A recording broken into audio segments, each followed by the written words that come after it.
देर को है, क्योंकि पांडवों के सबसे बड़े मददगार तो यही है। अरे जिसकी एक आंख का पलक अगर एक बार खुल जाता है, सृष्टि पैदा हो जाती है, और एक बार आंख को बंद कर देता है, दुनिया नष्ट हो जाती है, उसे मारने के प्रयास में है।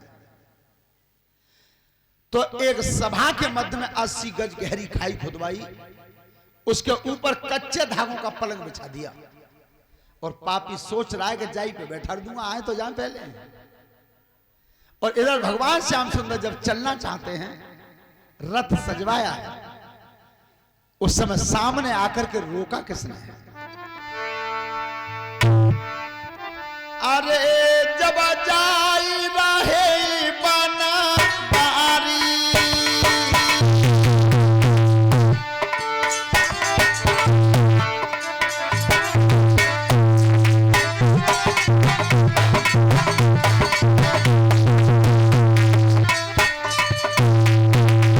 अरे जब जाई रहे बना बारी, और चलने की करिए तैयारी।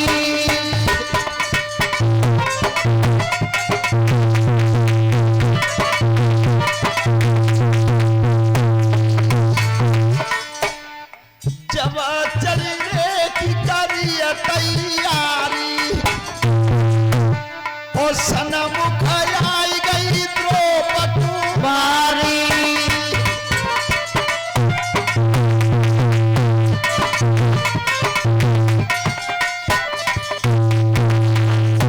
परीक्षित यज्ञपति जी दोनों जने, तुम उल्टे कैसे बैठे हो? परीक्षित जी तो सही बैठे हैं, तुम उल्टे बैठ गए हो। कथा में और हवन में हमेशा अपनी धर्मपत्नी को सीधे हाथ पर रखना चाहिए, सीधे हाथ। आज द्रौपदी ने आकर के सामने रथ को रोक दिया, रथ को रोक दिया।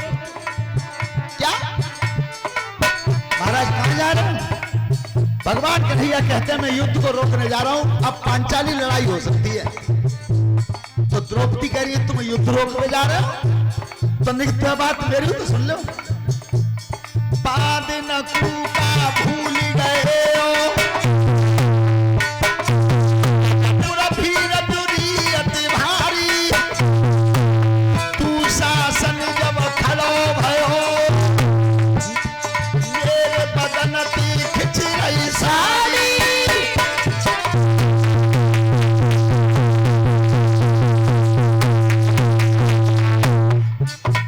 बड़े बड़े वीर सभा में बैठे,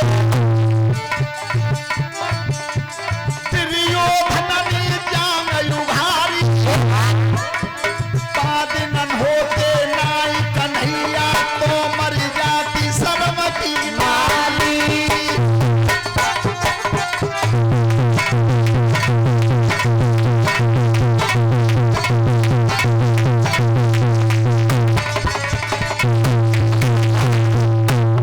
अरे जिस समय दुशासन मेरा चीर खींच रहा था, और वो पापी दुर्योधन जंघा खोल के बैठा था, अगर जंघा पे बैठा दे। कन्हैया बड़े बड़े वीर महारथी बैठे थे, सबने गर्दन झुका ली। अगर बानर तुम नहीं होते तो आज ये द्रौपदी जिंदा नहीं होती। तो उस समय मैं रजस्वला थी, मेरे केस खुले हुए थे सिर के। तो उस दिन मैंने ये संकल्प लिया था, कन्हैया दुशासन जब आव बिगाड़े,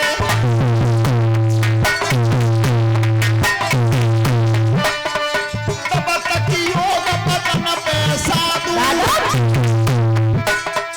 तेरे खून में केस धोई दूं, न खींच शीश पे बांध।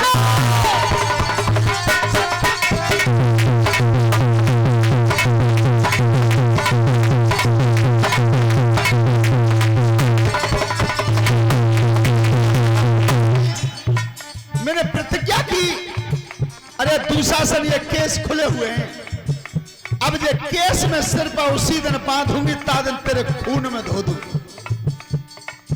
सो केशव केस कशु का विधते, अरे मोए आस समर की लग रही, घनश्याम समर मत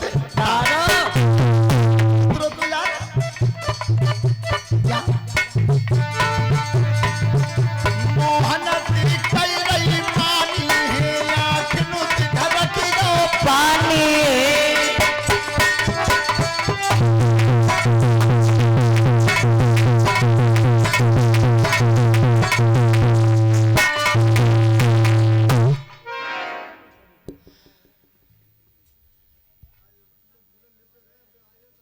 अभी जरूरत ना है, खूब हवा आ रही है, चलो बहते हैं। हेलो,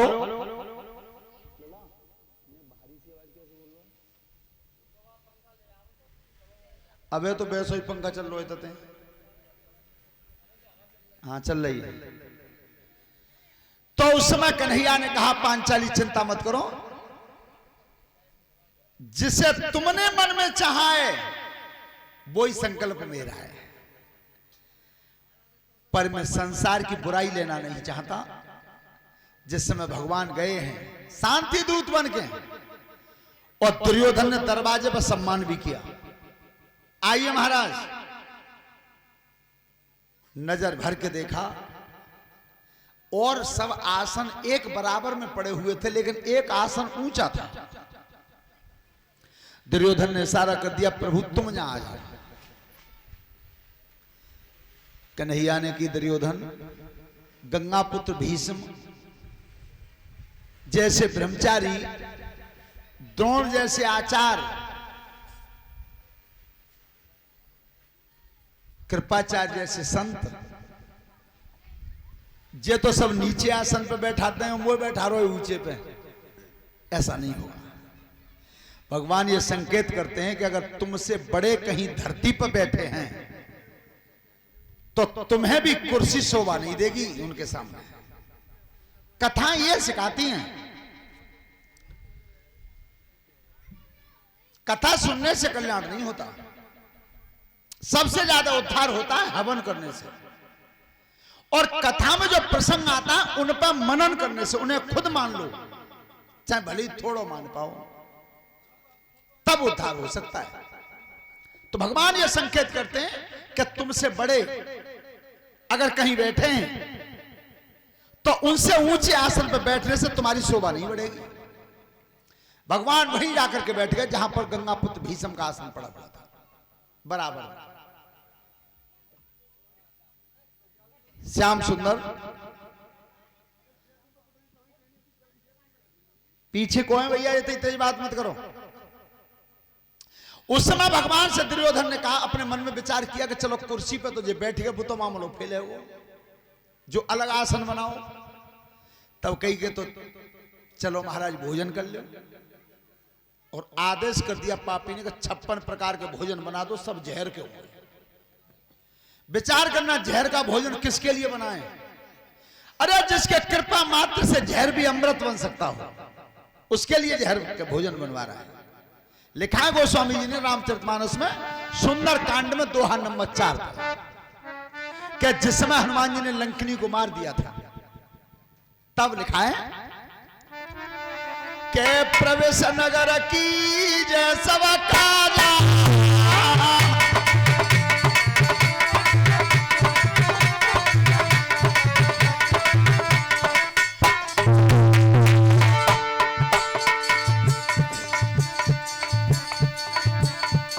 रामचरितमानस में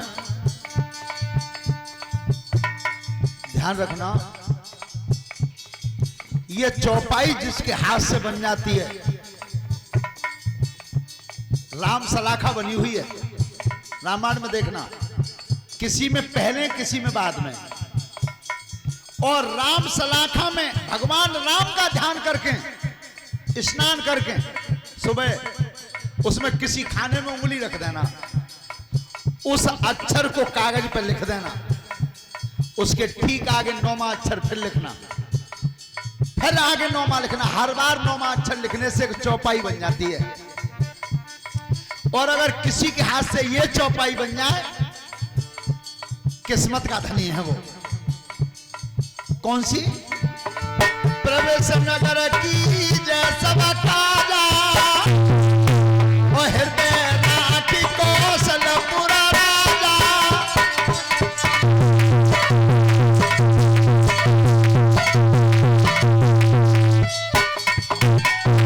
करल सुधार पुकर हिमिताई और गोपद सिंधु नल शीतलाई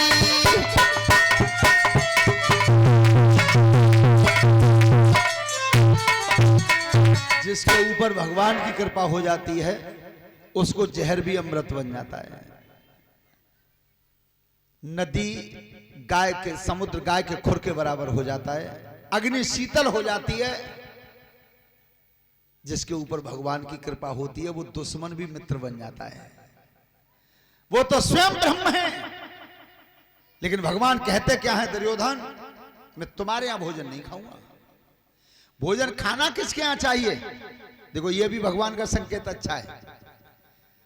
या तो खिलाने वाले के हृदय में प्यार हो और क्या प्राणों पर कोई विशेष आपत्ति हो तो दुर्योधन प्रेम तुम वो ते मानतना हो और आपत्ति मुंह पर कोई है ना। तो आज का भोजन मैं तुम्हारे यहां नहीं खाऊंगा। आज का भोजन मैं खाऊंगा विदुर महात्मा के घर। अब विदुर जी की तरफ भगवान ने इशारा करो। विदुर जी ने की भगवान पल्लो है कि आज जैसे तैसे तो नाम आओ हमारे घर को। अब भोजन की व्यवस्था नहीं है, खवाएंगे क्या? विदुर जी पीछे वाले दरवाजे में के निकल के चले गए और सुतपात गई एक काम कर दे, तुमने किवाड़ बंद करे। क्यों महाराज मैं जी सुनिए कन्हैया आए आज। विदुर जी कहते सब तिबाड़ो फदिए तो जाई बात को है। तो एक काम करो तुम फाटक बंद कर दो। किवाड़ बंद हो गए। आज विदुर जी और सुतपा दोनों प्राणी भजन कर रहे हैं। ऐसा भजन आज तक किसी ने नहीं किया। सतयुग से लेकर के कलयुग तक ऐसा भजन कोई करता ही नहीं। वो भजन कैसा किया विदुर जी ने ये बताया हमारे गुरु जी ने कि आज भजन पे जब दोनों बैठे भगवान ने नौता स्वीकार किया। कहां का? विदुर जी के यहां का। कैसे? भजन करें भीतर बाबा बाई, भजन करें भीतर बाबा बाई, भजन करें बाबा बाई, बाबा बाई।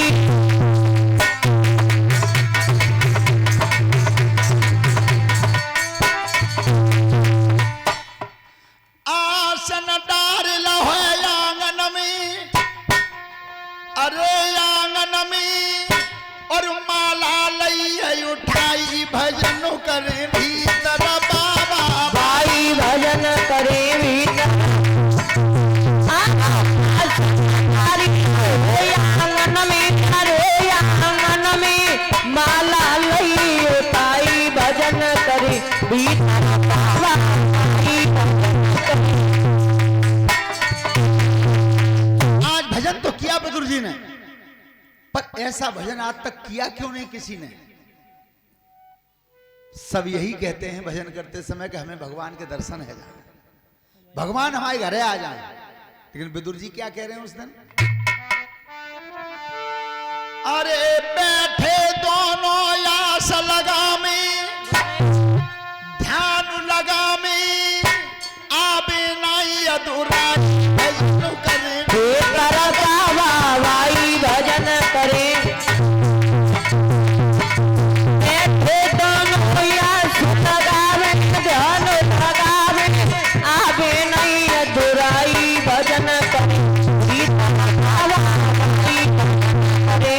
देखिए यही कहते हैं भगवान के दर्शन हो जाएं, भगवान घरे आ जाएं। लेकिन आज विदुर जी कह रहे हैं हे भगवान हमारे घरे भगवान आज नहीं है। काऊ ने ना कही कि हमारे घरे भगवान नाम है। विदुर जी कह रहे हैं लज्जा की वजह से कि भोजन नहीं है, राशन बंद कर दिया था पापी ने। इतना कह रहे थे तब तक अरे जिया दो हुनुकी लगी रही रटना, लगाई रहे रटना, सोई कुंदी आई बजाई भजन बाबा बाई, भजन करे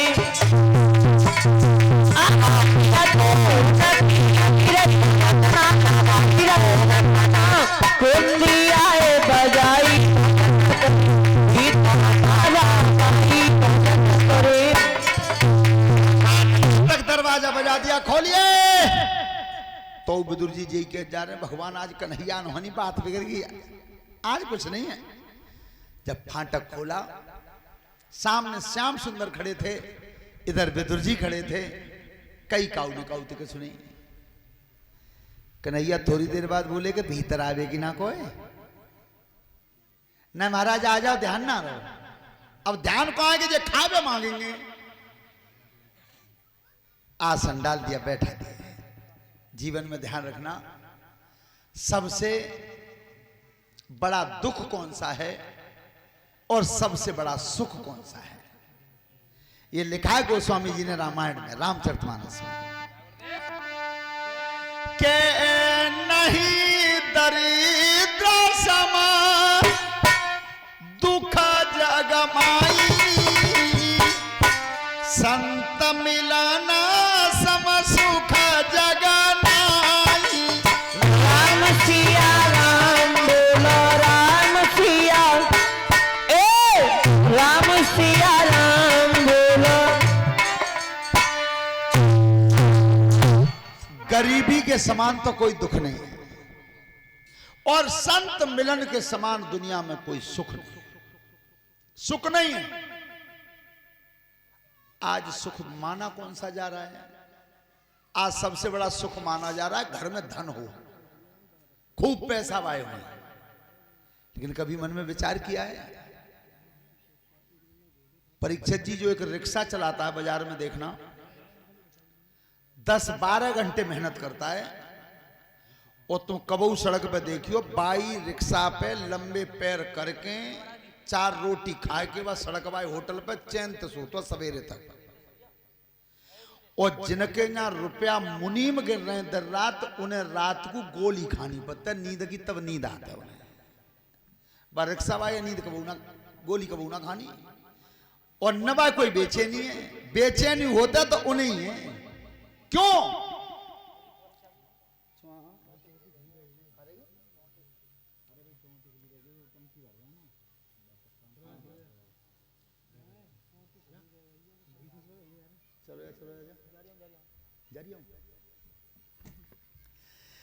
देखिए भोलेनाथ के विवाह में जब शिवजी ने हामी भर दी थी तो नंदीश्वर ने यह कहा था कि प्रभु तुमने एक गलती कर दी, तुमने ब्याह की हामी बद्दी घर में कछू ना है,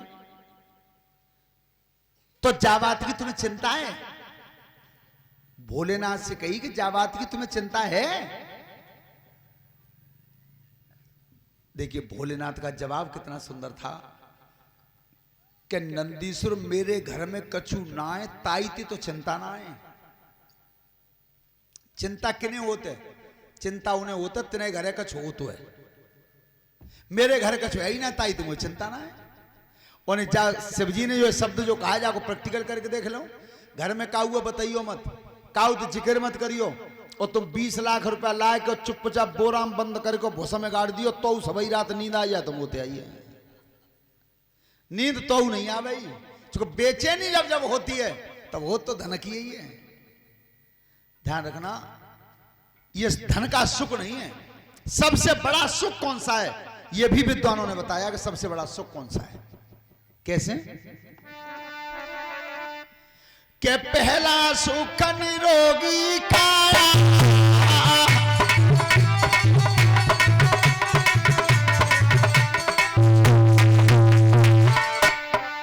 पहला सुख निरोगी काया, तुझे सुख होई घर माया।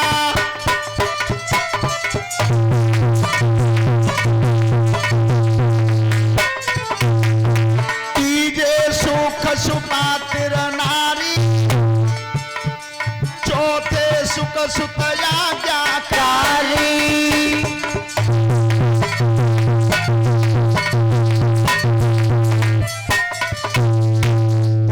सबसे पहला सुख है काया निरोग हो। धन का सुख दूसरे नंबर पे। आज भगवान को बैठा तो लिया विदुर जी ने। कन्हैया ने कही कि चाचा भूख लग रही है।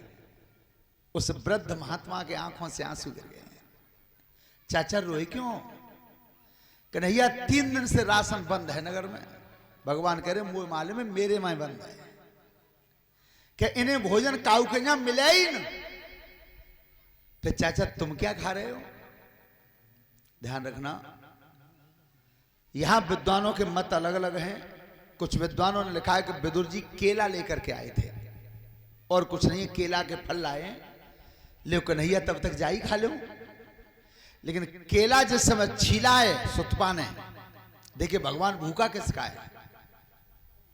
अगर सामग्री का भूखा होता तो फिर बड़े बड़े सेठनों के यहां गोदाम भर रहे हैं, बाई में बैठ जावे हो। गंगा जी के नहाने से अगर जल्दी कल्याण हो जाता तो हम तुम तो नंबर पहले उनको आ जाते जो हजारों मेढक और मछली बाई में पड़े हैं। इसका भूखा नहीं है। भगवान नेत्रों से देखते रहे सुतपा को, सुतपा आंखों में देखती नहीं, और केला को छील के और छिलका भगवान के मुंह में दे दिया और गूदा फेंक दिया। छिलका ही खाए गए। विदुर के घर पे केला के छिलका खा सकता है और सबरी के आश्रम पे झूठे बेर खा सकता है।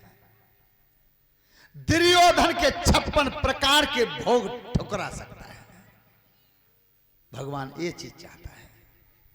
विश्राम किया। जब सवेरा हुआ तो दुर्योधन का जब दरबार लगा तो भगवान श्याम सुंदर ने कही कि दुर्योधन राज सिंहासन का बंटवारा कर दीजिए, अन्यथा इतना बड़ा संग्राम होगा कि न अब तक हुआ न कभी आगे होगा। दुर्योधन ने की लड़ाई हुई तो हमारे घर में, परिवार में, पर तुम बार बार पाठ बजाए कैसे आता हो सामने? अपने जवानों को आदेश कर दिया पहले ही नहीं बांधो। भगवान को बंधवाने के लिए हुक्म कर रहा है। पिता में भीष्म, द्रोणाचार्य, कृपाचार्य सब कह रहे हैं अरे दुष्ट कर क्या रहा है? अरे वैसे तो ये 14 भवन के स्वामी, दूसरी बात ये अतिथि हैं, अतिथि बन के आए हमारे दरवाजे पे। पर दुर्योधन नहीं माना। भगवान को जब बांधने के लिए कहा उसी समय क्रोध में आ गए और विराट रूप धारण कर लिया भगवान ने। उस रूप को संत महात्मा ही देख पाए थे और उनकी तो आंखें ही बंद है, देख ही नहीं पाए। क्यों? भगवान घमंड से दिखता ही नहीं है। जिसके हृदय में घमंड होगा उसे भगवान दिखाई देता ही नहीं। श्रोता बंधु, जिस समय भगवान वहां से चले तो कह दिया दुर्योधन अब तैयारी करना, अब युद्ध होगा। चले थोड़ी दूर जाकर के रथ रोक दिया और तो सबको वापस कर दिया, लेकिन कर्ण से कहा कि कर्ण तुम आ जाओ मेरे संग। सूर्यपुत्र कर्ण, कर्ण को जब लेकर के भगवान चलना चाहते हैं तो बाहर एक कर्ण चतुर कितना था, उन्हें कि प्रभु कितनी दूर ले चलोए, उतनी दूर तक मेरा एक निवेदन है कि तुम्हारे रथ को मैं चलाऊंगा और तुम बैठना। कन्हैया रथ में बैठ गए। सबसे अलग जब लेकर के आए तब कई कर्ण आज मैं तुम्हें वो बात बता रहा हूं जो तुम्हें अब तक पता ही नहीं है। महाराज ऐसी कौन सी बात है जो मुझे पता नहीं है? द्वारकाधीश कहते हैं कर्ण, जिस महतारी से तुम जन्मे हो उसी महतारी से युधिष्ठिर, भीम और अर्जुन जन्मे हैं। तो ये पांडव तुम्हारे सगे भाई हैं। तो मैं तुमसे एक निवेदन कर रहा हूं कि रण क्षेत्र में अपने भाइयों की मदद करो। भ्रातन भारत जितवाओ, इस युद्ध में अपने भाइयों की मदद करो। एक कर्ण ने मुस्का के कही प्रभु जब आता तुम अवय बता रहेगा जो तो मुझे बहुत पहले थे मालूम है, बहुत पहले से पता है क्या मैं पांडवों का भाई हूं, लेकिन प्रभु माफ करना